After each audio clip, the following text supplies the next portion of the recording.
Hello बच्चों, बहुत बहुत स्वागत है मेरे यूट्यूब चैनल पे। और आज का ये क्वेश्चन पेपर जो है क्लास 10th कि वे बच्चे जो कल एग्ज़ाम देने जा रहे हैं, साइंस का पेपर देने जा रहे हैं, उनके लिए है। और ये previous year question paper science का जो है, इसका कोड है 824 IP अदर डिस्ट्रिक्ट का पेपर है ये। इसको मैं इसका थोड़ा सा सॉल्यूशन लेकर के आया हूँ, जिसे आप ध्यान से देख लें, इस क्वेश्चन को देख लें। चलिए आइए शुरू करते हैं इसके क्वेश्चन पेपर को, देखते हैं। पहले ये ऑब्जेक्टिव क्वेश्चन जो कि फिजिक्स से स्टार्ट होगा। फिजिक्स का ये portion objective question. First question कर रहा है, किसी लेंस से वस्तु का प्रतिबिंब आभासी, सीधा और वस्तु से छोटा बनता है। ये हिंदी और इंग्लिश मीडियम दोनों के लिए, बच्चों के लिए है। हिंदी और इंग्लिश क्वेश्चन दोनों दिया है इसमें, हिंदी और इंग्लिश में। ठीक है। From which lens the image of object form is virtual, erect and smaller than the object. यानी किस लेंस से वस्तु का प्रतिबिंब जो है, इमेज जो है वो वर्चुअल बनेगा, इरेक्ट बनेगा और ऑब्जेक्ट से स्मॉल बनेगा। तो ऐसा जो कंडीशन होता है वो कनकेव लेंस में होता है। The right answer will B A, option A, concave lens. Now second question is, in a spherical mirror the distance between its center of curvature and pole is 20 cm. What is the distance of focus from the pole of mirror? देखिए ये question जो है ये numerical से है। इसको solve करके और तब इसका ऑप्शन पर टिक करेंगे कि क्या इसका राइट आंसर होगा। अभी मैं सॉल्व करके दिखाता हूँ।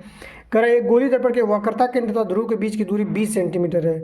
दर्पण के ध्रुव से फोकस की दूरी क्या होगी? दर्पण से ध्रुव से फोकस की दूरी, यानी ये जो डिस्टेंस दिया है वो r दे दिया है। क्या दिया हुआ है? कैपिटल R इक्वल क्या दे दिया है? 20 सेंटीमीटर। कह रहा है दर्पण के ध्रुव से फोकस की दूरी यानी f का वैल्यू पूछ रहा है। तो एक r और f में जो रिलेशन होता है उसका एक फार्मूला आप लोगों को बताया गया होगा, f इक्वल R/2। यानी जो फोकल लेंथ होता है वो रेडियस ऑफ कर्वेचर या सेंटर ऑफ कर्वेचर का क्या होता है? हाफ होता है। ठीक है ना। f इक्वल R/2 सॉल्व करेंगे। 20/2 इक्वल 10 सेंटीमीटर। तो option B will be right answer. Option B क्या होगा इसका? 10 सेंटीमीटर वो राइट आंसर होगा। क्वेश्चन 3 कह रहा है, क्वेश्चन नंबर 3 कह रहा है, प्रकाश की किस घटना के कारण आकाश नीला दिखाई पड़ता है? ठीक है। Due to which phenomenon of light does the sky appear blue. तो चूंकि जो लाइट होता है वो स्कैटर्ड हो जाता है, जिसका रीजन होता है कि जो स्काई होता है वो ब्लू कलर का दिखाई देता है।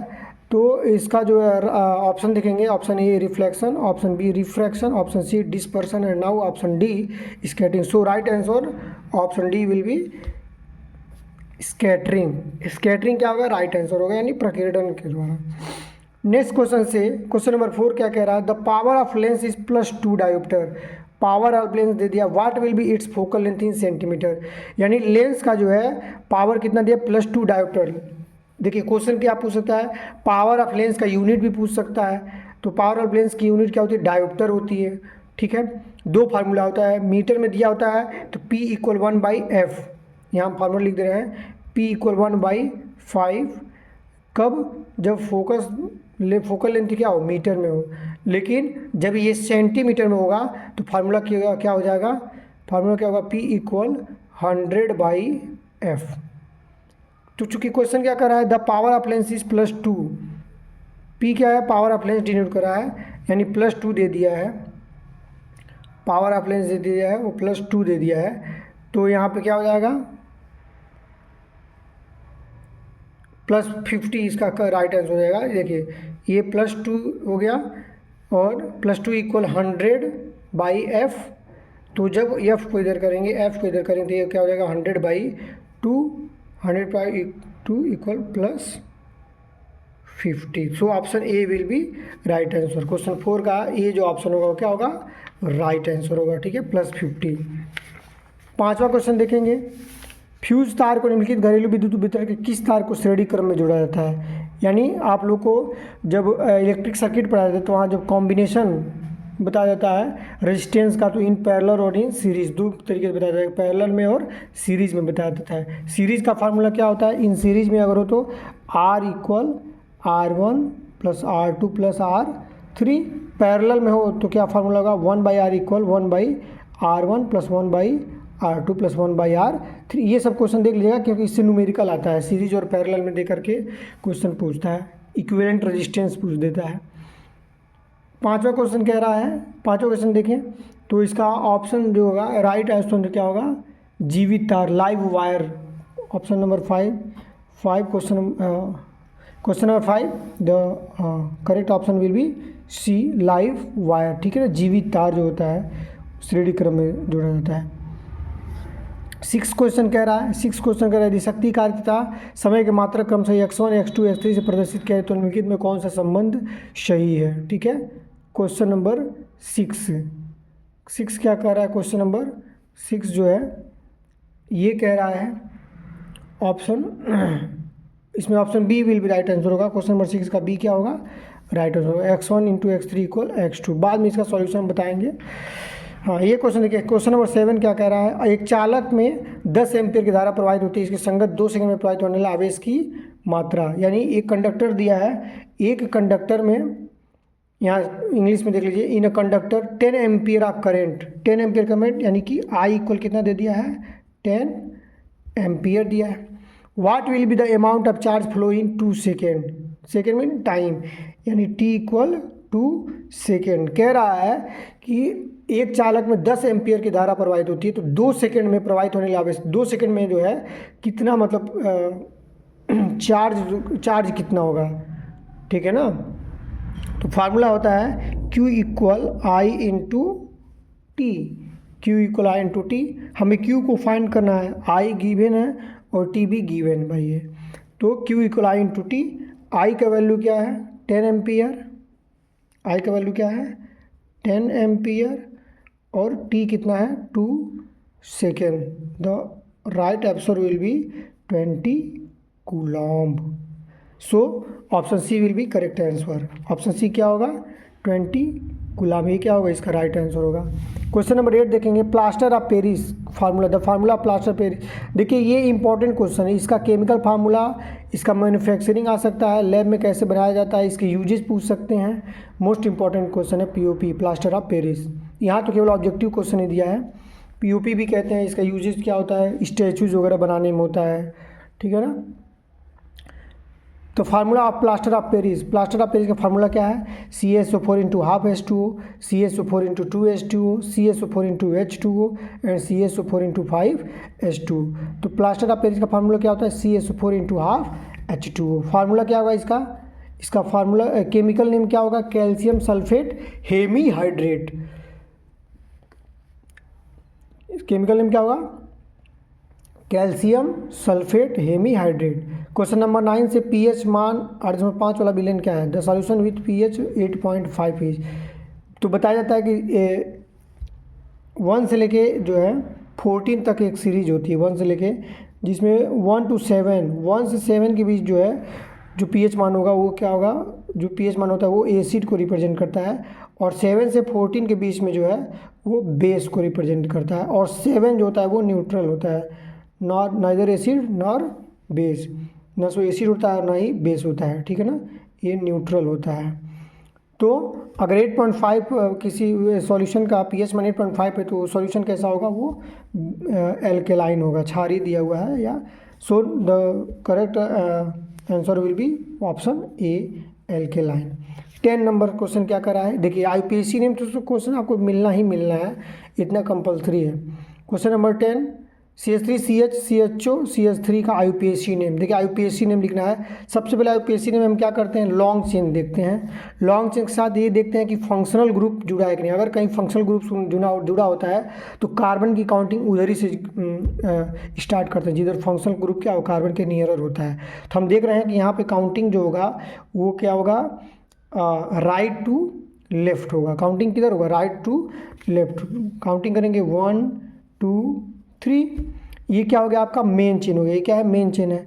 अच्छा, जिस नंबर के कार्बन को हम काउंट नहीं किए वो किस में आते हैं, साइड चेन में। तो CH3 ये क्या है, मेथाइल जुड़ा है, ये क्या है, मेथाइल, और ये मेथाइल क्या है, ये मिथाइल जो है वो साइड चेन में है। तो जब आईयूपीएसी नेम लिखते हैं तो सबसे पहले हम क्या लिखते हैं, साइड चेन का नेम लिखते हैं, और साइड चेन लिखने से पहले वो मेन चेन के कौन से नंबर के कार्बन से ऐड है ये लिखते हैं। तो हम देख रहे हैं कि जब ये काउंटिंग करें तो दूसरे नंबर के कार्बन से ये साइड चेन मिथाइल जुड़ा है, तो इसका आईयूपीएसी नेम क्या होगा, पहले क्या लिखेंगे, 2 मिथाइल, यहाँ हाइफन लगाएंगे बीच में, लिखेंगे 2 मिथाइल। 2 मिथाइल के बाद अब मेन चेन के पूरे कार्बन को हम जोड़ लेते हैं, तो पूरे कार्बन को जोड़ करके उसका वर्ड रूट लिखते हैं। कितने कार्बन है, 1 2 3, 3 कार्बन है तो क्या हो जाएगा, प्रोप।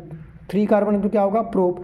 और यहाँ पे देखते हैं कि सभी कार्बन प्रोप हो गया।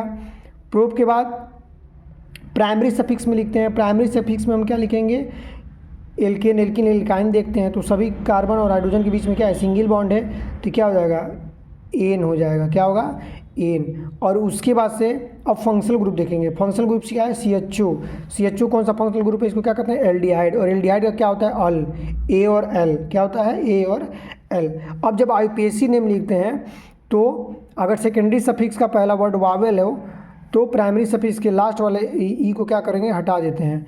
तो यहाँ तो इसका पूरा नाम क्या हो जाएगा, 2 मिथाइल प्रोपेनल। आईयूपीएसी नेम क्या हो जाएगा, 2 मिथाइल प्रोपेनल। तो यहाँ ऑप्शन से देखेंगे, ऑप्शन ए कह रहा है ब्यूटेनल, गलत है। ऑप्शन बी ब्यूटेनॉल, ये भी गलत है।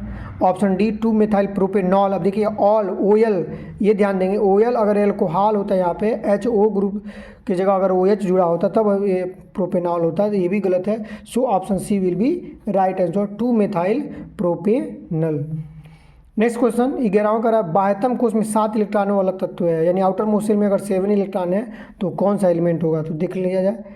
ये K2, L में 8 और M में 7 होगा, यानी कि इसका एटॉमिक नंबर क्या होगा, 17। और ये कौन सा एलिमेंट है, ये है क्लोरीन। और क्लोरीन क्या है, नॉन मेटल है। क्लोरीन क्या है, non metal. So option A will be right answer, non metal. वही क्वेश्चन इंग्लिश में दिया है, the element having 7 electron in its outer most orbit. Outer most orbit में 7 इलेक्ट्रॉन है तो क्या होगा, नॉन मेटल होगा। नेक्स्ट क्वेश्चन क्या कर रहा है, 12 कैल्शियम नाइट्रेट। कैल्शियम नाइट्रेट का रासायनिक सूत्र, chemical formula of calcium nitrate, CaNO3 होना चाहिए। कैल्शियम, चूँकि कैल्शियम की वैलेंसी भी 2 होती है और नाइट्रेट की वैल्यू भी वैलेंसी क्या होती है, 2 होती है। तो जब उसका वैलेंसी लिखेंगे तो क्या हो जाएगा, क्या वैलेंसी के साथ उसका केमिकल फार्मूला लिखेंगे तो हो जाएगा CaNO3। So option A will be right answer. Next question कह रहा है, निम्नलिखित में से असंतृप्त हाइड्रोकार्बन क्या है। असंतृप्त हाइड्रोकार्बन मीन्स जिसमें डबल और ट्रिपल बॉन्ड हो।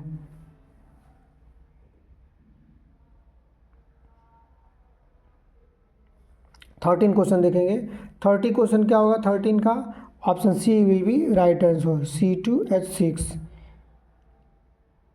एक बार इसका चेक कर लेते हैं हम बना करके structure formula, CH alkane group हो जाएगा, C3H8 ये भी हो जाएगा, ठीक है। और संतृप्त हाइड्रोकार्बन पूछा है ना, C2H6, C2 और H6।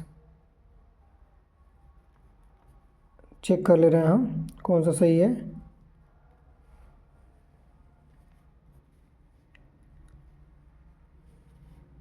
यहाँ स्ट्रक्चर फार्मूला बना करके चेक कर लीजिए, जिसमें डबल या ट्रिपल बॉन्ड आएगा वही क्या होगा, अनसैचुरेटेड हाइड्रोकार्बन होगा। तो C2H6 जो है इसमें देख लिया जाए 6 और एक वैलेंस सिंगल बॉन्ड है तो 4 सिंगल बॉन्ड जुड़ेंगे कार्बन से, यानी ऑप्शन ए जो होगा विल बी राइट आंसर होगा इसका। Option A will be right answer होगा। C2H2 जो होगा, C2H2 ये क्या होगा, अनसेचुरेटेड हाइड्रोकार्बन होगा। 13 का ये केमिस्ट्री का पोर्शन था। बायो का पोर्शन में देखेंगे 14 का क्या है। बायो का पोर्शन में देखिए ये क्वेश्चन जो दे रहा है ये सेचुरेटेड नॉन सेचुरेटेड, तो सेचुरेटेड हाइड्रोकार्बन कौन सा होता है, जब कार्बन कार्बन के बीच सिंगल बॉन्ड होता है। अनसेचुरेटेड क्या होता है, जब कार्बन कार्बन के बीच डबल या ट्रिपल बॉन्ड होता है। तो तीनों जब देखिए ऑप्शन में हम C, B और D तीनों का जब हम यहाँ फिगर बनाए तो सब में ये CH4 का देखिए सिंगल बॉन्ड दिया है, यहाँ पे C2H6 का जो है सब में सिंगल बॉन्ड दिया है कार्बन कार्बन के बीच, C3H8 में। लेकिन जब C2H2 का हम बनाएंगे, एक बार हम बना के बता भी दे रहे हैं, ये C2H2 है। अब कार्बन के यहाँ पे क्या है, कार्बन यहाँ एक केवल सिंगल बॉन्ड जुड़ा है, जबकि कार्बन की वैलेंसी 4 होती है, तो यहाँ क्या होगा, ट्रिपल बॉन्ड होगा इनके बीच और ये क्या हो जाएगा, इसलिए ये अनसेचुरेटेड हाइड्रोकार्बन होगा। तो C2H2 option A will be right answer होगा। ठीक है, हाँ। और सेक्शन जो यहाँ सब सेक्शन 3 दिया है, ये बायो का पोर्शन है ऑब्जेक्टिव। इसमें देखेंगे क्वेश्चन नंबर 14, रक्तदाब यानी ब्लड प्रेशर किससे मेजर करता है, तो स्फिग्नोमैनोमीटर से ब्लड प्रेशर क्या होता है, मेजर किया जाता है। यहाँ कह रहा है ऑप्शन 15 सॉरी क्वेश्चन नंबर 15 से which of the following is plant hormone. Plant hormone मतलब फाइटो हार्मोन जब मैं ऑफलाइन क्लास में पढ़ा रहा तो बताया था कि ग्रोथ और इनहिबिटर 2 तरीके के हार्मोन होते हैं, जो प्लांट की ग्रोथ करने के लिए यूज़फुल होते हैं और ये उसके इनहिबिट के लिए। तो थायरॉक्सिन ये थायराइड ग्लैंड से रिलीज होता है, तो ये ह्यूमन हार्मोन्स है। इंसुलिन ये भी पैनक्रियाज से रिलीज होता है, ये भी ह्यूमन है। ऑस्ट्रोजन जो होता है ये भी जो ह्यूमन बॉडी में होते हैं। प्लांट हार्मोन क्या है, cytokinin. The option C will be right answer. Unisexual flower, papaya, Carica papaya botanical name होता है, केरिका पपाया। पपाया क्या होता है, यूनिसेक्सुअल फ्लावर है। ठीक है, option 17 sorry question number 17, regeneration, example of regeneration, पुनर्जनन का एग्जाम्पल क्या होता है, प्लेनेरिया में। प्लेनेरिया में क्या होता है, पुनर्जनन। हाइड्रा जो होता है, हाइड्रा में बडिंग होता है, बडिंग। ठीक है, अमीबा में क्या होता है, फिजन होता है, बाइंड्री फिजन। ब्रायोफिल्म क्या होता है, इसमें वेजिटेटिव रिप्रोडक्शन होता है। इसकी लीफ में क्या होते हैं, क्या होता है, बर्ड इसमें आ जाते हैं, कलियाँ आ जाती हैं, औपस्थानिक कलियाँ जो होती हैं निकल जाती हैं। क्वेश्चन नंबर 18, ओजोन डिप्लीशन से क्वेश्चन आया हुआ है। कह रहा है कि depletion of ozone layer is cause by which of the following, किसके द्वारा जो होता है ओजोन लेयर का डिप्लीशन होता है, तो CFC यहाँ दिया है, chlorofluorocarbon. Option D will be right answer. Next question number 19, natural ecosystem के प्राकृतिक पायतंत्र क्या है। नेचुरल इकोसिस्टम मतलब जो नेचर के द्वारा मॉडिफाइड हो, जिसमें ह्यूमन का कोई ह्यूमन ना बनाता हो, कोई ह्यूमन का रोल ना हो, तो natural ecosystem. Flower parts wrong है क्योंकि ये भी ह्यूमन मेड है। एक्वेरियम वाटर इकोसिस्टम है, लेकिन ये आर्टिफिशियल होगा एक्वेरियम।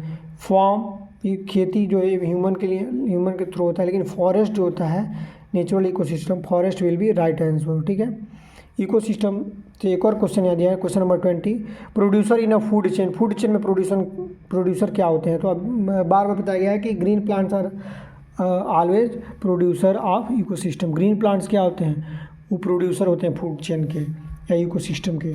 तो option D will be right answer. बहुत अच्छा क्वेश्चन था ये। नेक्स्ट अब यहाँ देखेंगे डिस्क्रिप्टिव क्वेश्चन फिजिक्स का। दूरदृष्टि दोष किसे कहते हैं, PQR 3 वस्तुओं में दृष्टि के निर्माण, लेंस का क्या क्या लेंस का यूज होता है, इसको देख लीजिएगा आप लोग। इंग्लिश में भी दिया है, what are the defects of vision, write down the name of the lens use for the correction of vision defect of 3 person PQR if. इसको सॉल्व कर लीजिएगा। न्यूमेरिकल क्वेश्चन दिया हुआ है यहाँ पे।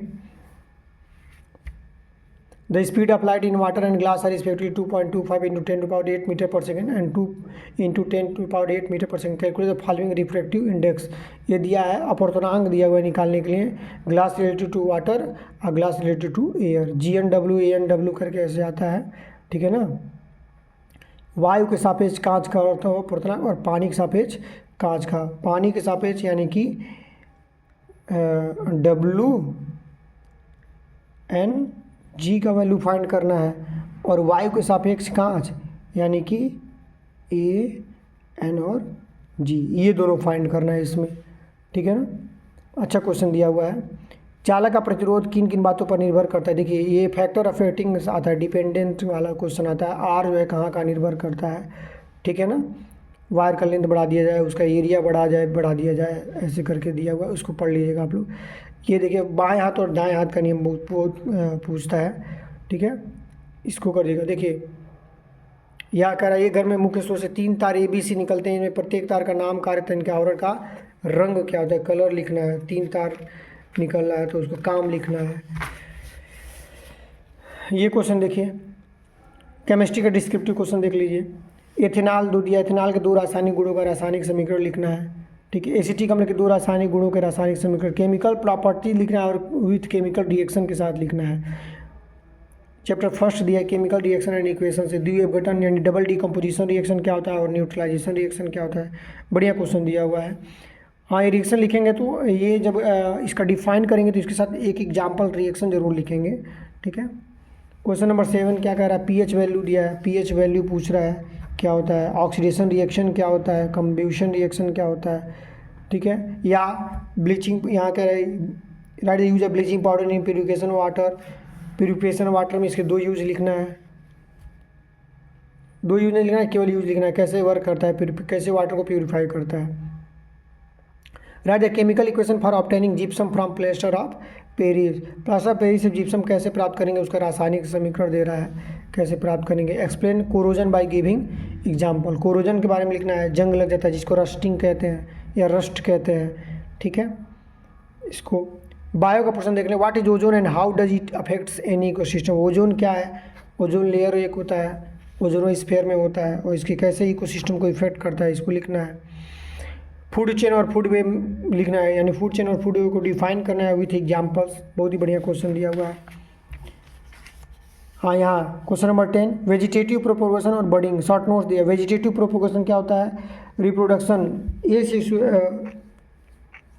we can say that asexual reproduction through vegetative parts of plant, that is root, leaves and stem except flower, बिना flower के यानी कि प्लांट के रूट और लीफ और स्टेम से जो रिप्रोडक्शन होता है उसे वेजिटेटिव रिप्रोडक्शन कहते हैं। एक्सेप्ट फ्लावर, फ्लावर से नहीं, क्योंकि फ्लावर भी प्लांट का पार्ट है, लेकिन फ्लावर जो है, flower is the sexual part of the plant, flower जो होता है वो सेक्सुअल पार्ट होता है प्लांट का, इसलिए वो सेक्सुअल रिप्रोडक्शन पार्टिसिपेट करता है।